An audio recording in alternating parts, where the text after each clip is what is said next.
Click 150 na nabili natin sa tambakan o sa basurahan. Nasa halagang 7,000 pesos. Panalo nga ba talaga tayo o talo? Marami ang nag-comment sa atin bakit daw hindi ko dinouble check yung papel. Baka mamaya nakaw na daw ito kaya kinahoy. May punto naman yung mga viewers natin. Kaya po ipapacheck natin ngayon yung papel sa mismong LTO para makita natin. Pero napapaisip talaga ako kung panalo ba tayo sa 7,000 pesos. Dahil hindi tayo sigurado kung umaandar pa itong Click 150 na ito. Pero kung nagkataon na ito yung umaandar, tingin ko naman panalo na tayo kahit pakinahoy na itong Click 150 na ito.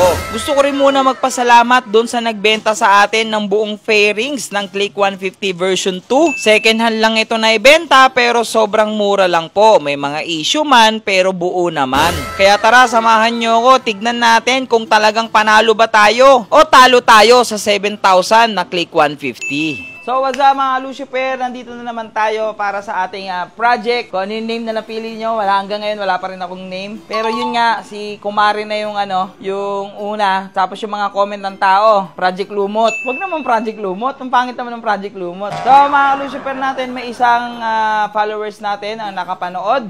Okay? Taga Nueva Ecija, binenta po itong spare niya. Ayun po siya.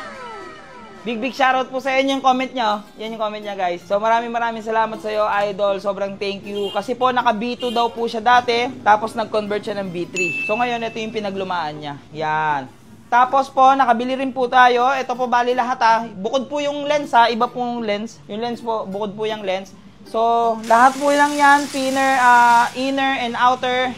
Umabot po tayo dito guys ng 7K lang. Maraming salamat idol. 7K. Tapos po yung lens po natin, binenta po sa akin ng 4,000. Second na rin po yan, may issue po ito. May issue po siya. Ayun, kita nyo po ba yung issue? Kita ba yung issue? Ha? So, yan po yung issue niya. So, okay lang. Diba? Not bad for the price. So, pasukan mo muna ng montage yung mga second hand na pyesa. Gusto ko muna ulit magpasalamat sa ating followers na nagbenta sa atin itong version 2 niya dahil nag-convert na siya ng version 3. Sobrang mura lang binenta ito. May mga issue man, pero sobrang thank you pa rin kasi sobrang mura mo lang binenta. Magre-repaint na lang tayo dito in the future dahil marami naman tayong samurai paint. Ang importante, nakabili tayo ng buong fairings. So, syempre, pagdating naman sa mugs, so meron tayo dito mga paninda. Ito yung mga pang-ad swap. Nanggaling to sa customer na nagpa-ad swap sa atin ng mga CNC mugs. CNC na lang ngayon lagay natin. Ito. Yan. Okay, ito. Pang-click to. Ang nagsilbing itong... Ano kaya maganda, boy? Or stock na lang tayo to, boy. Pwede rin, no? Ganda, no? Pero kasi, paninda ko po yan, eh. Race power. Baka naman. Race power. Ganito lang, race power. Race power. Baka naman. Anyway guys, hanggat wala pa tayong budget, itong sa customer natin na nagpa-swap nung nakarang araw, tapos po, ordinaryong gulong lang, Leo Star lang muna kasi pang samantala lang naman, magamit lang. So ito, gagawin natin to. Okay? Tapos, hindi pa rin po kami sigurado kung umaandar yung click, pero tatry muna natin yung ibang paraan, ha?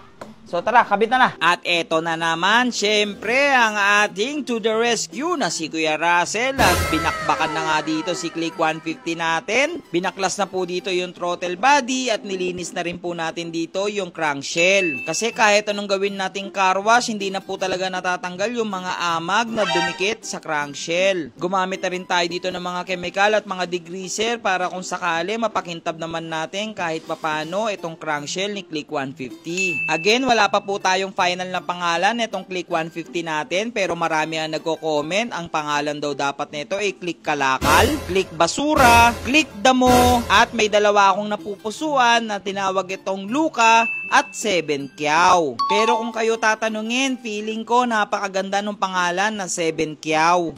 So mga ka-Lucifer natin, sana talaga umandar kasi sabi ni Kuya Russell, yes, 8,000 lang natin nabili yung Click. Pero pag umangin na, may problema. Kulang pa yung...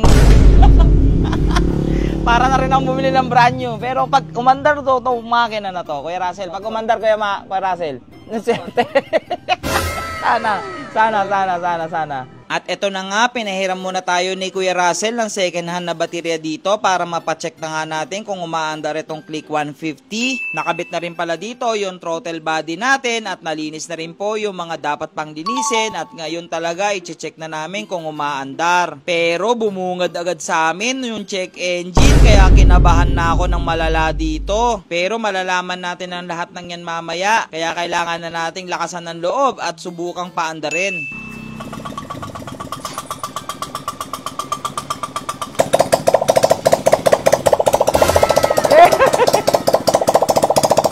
Yes! Yon! Yon! Patay na natin! Baka mabinyagan! Patay na natin! Sa mga kalusuper natin, yung gauge natin kung mapapansin nyo, dahil second hand lang natin nabili din yung ating yung buong fairings natin, ayun o. So may issue, parang sira yung polarize niya. Okay lang yan, basta importante. Wonder! Yes! So mga kalusuper natin, yun ang problema natin. Kabit na natin yung mga fairings and lahat. So ang wala na lang tayo, panggilid, tambutso. Wala tayong tambutso, boy. Sobrang nakakatuwa na umaandar na si Click 150 natin. Kaya ngayon, kinabit na po dito yung mugs natin na ating pa second hand na pinapa-powder coat natin dito sa shop. Again, sa mga gusto ng mga add swap na mugs at mga installation ng gulong, libre po ang kabit, pito sealant niyan sa BCK Garage. Kaya i-check nyo na po at available po yan sa ating store. Sobra na yung ngiti ko dito, abot tenga na dahil nga umaandar na si Click 150 pero may malaki pa rin tayong problema dahil wala pa po tayong panggilid at wala pa po tayong tambutso. Baka pwede kayo mag-suggest na magandang panggilid para sa Click 150 natin. Pero meron akong tinda dito sa BCK Garage, CVT set na ito ng Motaro. Tingin ko naman maganda na ito. Kaya bago matapos itong video natin na to, ay talagang sobrang saya ko. Gusto ko lang po i-share sa inyo na masaya talaga ako ngayon dahil nga panalo tayo talaga sa 7K dito kay Click 150. So ang problema na lang natin ngayon is panggilid, tambutso at pangalan niya at yung plaka niya at ipacheck yung papel niya sa LTO at sana yun ay lahat ay clear. Pag nangyari yun, sobrang panalong-panalo na tayo sa 7,000 para sa Click 150 na ito. Ayan, nakatindig na siya at buo na, kompleto na yung kanyang fairings. Kaya ito, pasukan muna natin ang montage bago tapusin itong video. Let's go!